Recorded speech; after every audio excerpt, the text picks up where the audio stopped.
नमस्कार मंडळी, कशात सगळे? आशा करते स्वस्त असाल, मस्त असाल। मी वर्षा तुम्हा सर्वांचं आणखीन एका नवीन व्लॉगमध्ये खूप खूप मनापासून स्वागत करीत आहे। तर मी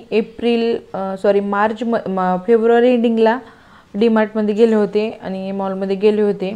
सो त्याच्यावर मी गेलेच नव्हते आणि घरातले छोट्या मोठ्या गोष्टी ज्या आहेत सो ते संपल्या होत्या। तसं आरूचे पप्पाच जातात प्रत्येक महिन्याला, पण ह्यावेळेस मला माझ्या काही गोष्टी घ्यायच्या होत्या जे की मला डीमार्टमधून घ्यायच्या होत्या आणि मला तिथं परवडतं, रिजनेबल रेट असतात। आता बऱ्याच जणांचे म्हणतात की बाबा 2-3 गोष्टी घ्यायला गेलो तर 4-4, 5-5 हजाराचं बिल होतं। सो आपण जर माइंडसेट करून गेलो आपल्याला एवढ्याच गोष्टी घ्यायच्या आहेत तर मी पहिल्यांदा तेवढ्याच गोष्टी घेते।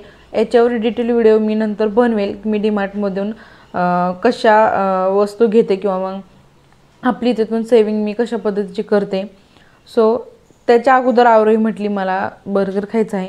मी तिला बाहेरच्या गोष्टी कधी खाऊ घालत नाही, बट 6 महिन्यातून एकदा दोनदा अशा गोष्टी आता हे कलियुग आहे आणि लहान मुलांना बाकीच्यांचं बघून खाऊ वाटतं, म्हणून आम्ही 2 बर्गर घेतली आणि 1 पेप्सी घेतली होती। सो ती पेप्सी आरूच्या पप्पानी आणि मी पिली, आरोहीला दिली नव्हती, ती मागत होती पण तिला नाही दिली। 1 बर्गर दिला आणि खूप जणांचं बघितलेलं असतं की मी मोमोज छान असतात, पंजाबी मोमोज होते। आम्ही ऑर्डर घेतली, ती ऑर्डर आली अर्ध्या तासाने। आम्ही त्याच्यानंतर टेस्ट केलं। सो मोमोजची टेस्ट अशी काही छान नव्हती, त्याच्यामध्ये थोडं नमक पण नव्हतं आणि मधली जी स्टफिंग होतं त्याच्यामध्ये फक्त पत्ताकोबी होता आणि गाजरचा एखाद तुकडा होता। मला त्याची काही एवढी टेस्ट आवडली नाही, पण मी घरी मोमोज करत असते त्याची टेस्ट टॉप क्वालिटीची असते। मी 2 प्रकारचे मोमोज बनवते, दोन्ही रेसिपी तुम्हाला मी शेअर करेल। एक जी आपली दुसऱ्या चॅनलवर ती येईल आणि एक ह्या चॅनलवर। दुसऱ्या चॅनल म्हणजेच आपलं वर्षा आयुर्वेदा रेसिपीज, त्या चॅनलमध्ये 0 ऑइल रेसिपीज असतात, सात्विक रेसिपी असतात। सो आता मी डीमार्टमधून काय काय घेतलं हे सुद्धा मी आणि शॉपिंग म्हटलं की आरोही मॅडम असतात सोबत आणि ती आता बघत होती की तिला काय घ्यायचं पण तिच्या आवडीच्या 2-3 गोष्टी घेतल्या। एक म्हणजे तिला ड्रॉइंग करायला आत्ता तर सध्या खूप जास्त आवडायला लागलेलं आहे, त्याच्यामुळे तिने कलर्स घेतले।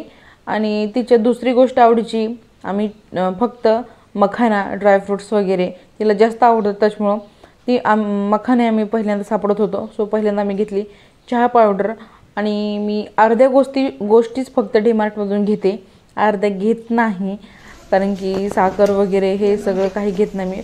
चहा पावडर ह्यावेळेस मी अर्धा किलो घेतली, कारण की बऱ्याच गोष्टी अशा असतात त्या की मी 3-3, 4-4 महिन्याच्या एकदाच भरून म्हणजे घेते आणि काही जे असतात ते महिन्याला आपण डेली बेसिसवर घेतो। सो या ठिकाणी मी डाळ बघत होते। सो कोणची लातूर तूर डाळ होती आणि 2-3 प्रकारच्या डाळी होत्या।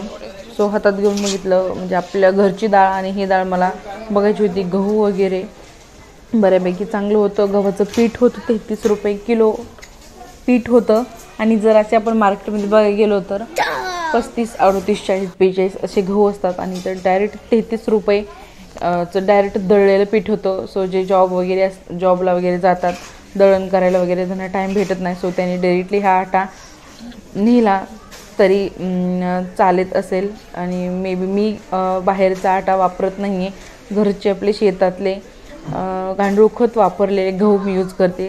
सेकंड, मी तुम्हाला बऱ्यापैकी रेसिपीजमध्ये सांगत असते की सैंदा नमकच वापरत जा, आणि मी सैंदा नमक तुम्ही बघू शकता किती छान वापरत असतात।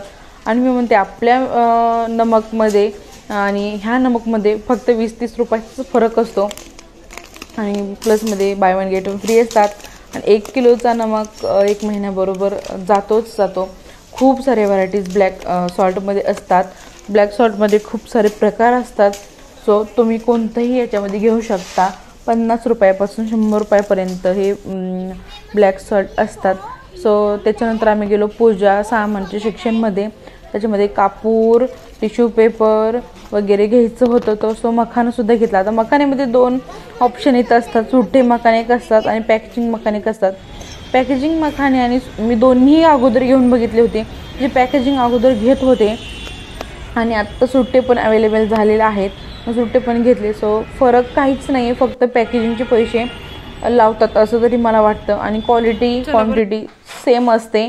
तर सामान वगैरे घेऊन झालं, बाहेर बघतो तर काय पाऊस.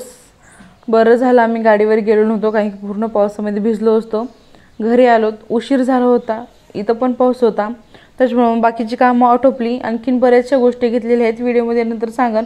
छान क्यूट मला काचेचे भरणेसुद्धा भेटले, जे की मी खूप दिवसापासून माझी घ्यायची इच्छा होती. दुसऱ्या दिवशी होती गुरुपौर्णिमा. सो गुरुपौर्णिमा म्हटल्याच्या नंतर माझी मस्तपैकी तयारी झाली होती. माझं पारायण होतं, त्याचं उद्यापन होतं. स्वामींच्या मठातसुद्धा जाणार होते मी, पण संध्याकाळी जाणार होते.